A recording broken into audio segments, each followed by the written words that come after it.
The first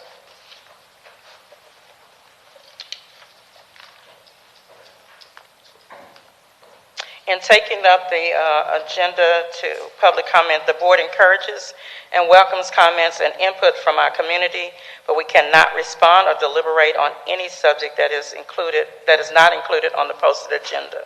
Please limit your comments to 5 minutes, and please refrain from mentioning an employee's name or student name when voicing a concern or a complaint, as board policy provides alternate procedures through the grievance process, GF local or DGBA local, to seek resolution to complaints. The Superintendent's Office or Human Resources and Administration in general can assist you in finding those procedures which are available online.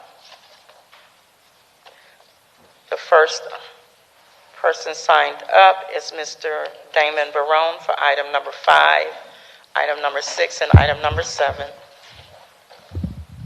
Greetings, Damon Barone, A-Leaf ISD, parent, taxpayer, and alumnus. The definition of equity states it is the quality of being fair and impartial, specifically to be equitable in treatment. Nowhere in the definition does it describe race, color, or creed.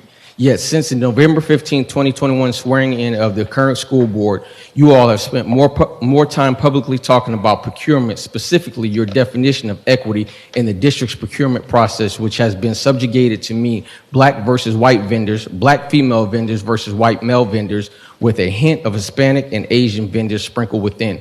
The board's political grandstanding has encouraged and supported other elected officials to come to our district and hijack our school board meetings in an effort to push quid pro quo business agendas of procurement that resemble affirmative action or reverse discriminatory practices. In the past 4 months, this board has talked more about the district's so-called inequitable procurement processes than the board's required House Bill 3 student outcome goals for third grade reading or college career military readiness. You all routinely gloat that you do not have any questions during school board meetings because the board emails us questions in advance to the district. But how can this be possible when you all get the board books on Thursday before the Tuesday school board meeting, when the agendas are publicly posted and the total number of pages are no less than 300 pages? Then the school board says that the district is in constant communication back and forth with the board, thus little to no dialogue is needed during school board meetings. These are so-called meetings of the board, but the public does not get to see those email communications because you all protect them with alleged attorney-client privileges. Not only is this absurd practice of conducting board business in secrecy a violation of the Open Meetings Act, but it is also a smack in the face to us parents and district employees affected by the decisions of the board, local politicians, and the aspiring politicians who sit on this school board, whom care more about quid pro quo business practices than the duty of educating our kids and supporting our teachers whom are quite frankly are tired of the piss poor leadership but are too afraid of retaliation to speak up. You all's equity procurement conversations have been all about political grandstanding that evolved into a battle cry for black-owned businesses versus white-owned businesses or black female businesses versus everyone else, when the word equity really means equal opportunities. An equitable procurement process would resemble the district publicly posting all of its requirements for each project, publicly showing its metrics on the front end, and the application process being fair and impartial.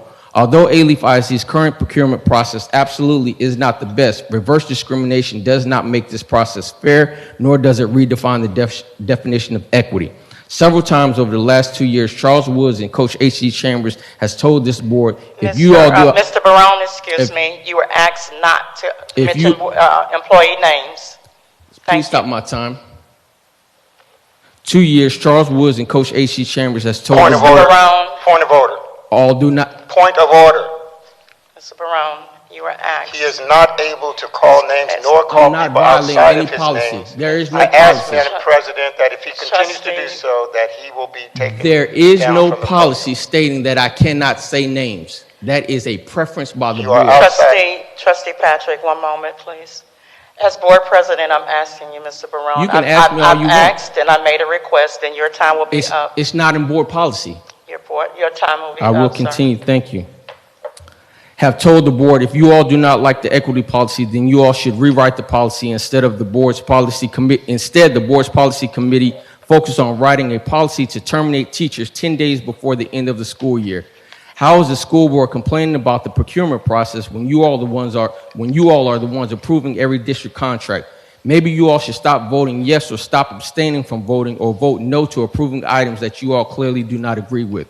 Over the last 4 years, Alief ISD board trustees have run for other offices while sitting on the school board while sworn under oath to be focused on student outcomes first. School Board Trustee Annie Joseph Williams is currently running for the Harris County Precinct 4 Commissioner seat while remaining as a school board president and still having 2 years remaining on her current 4-year term.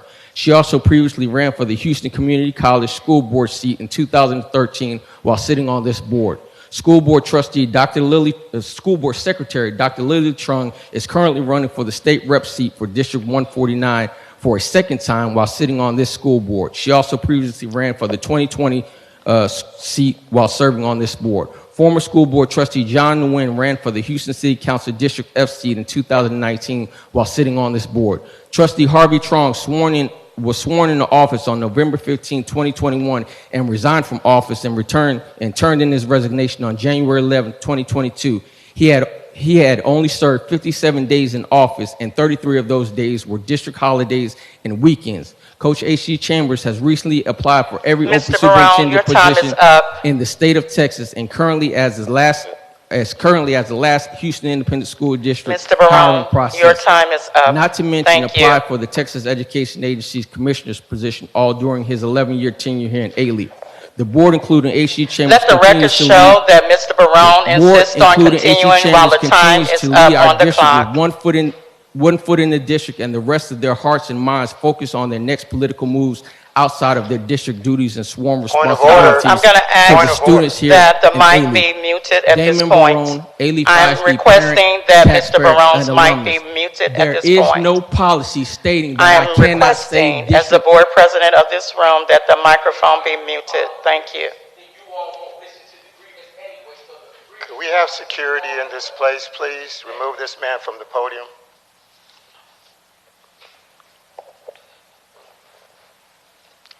My apologies, board and guests in the room.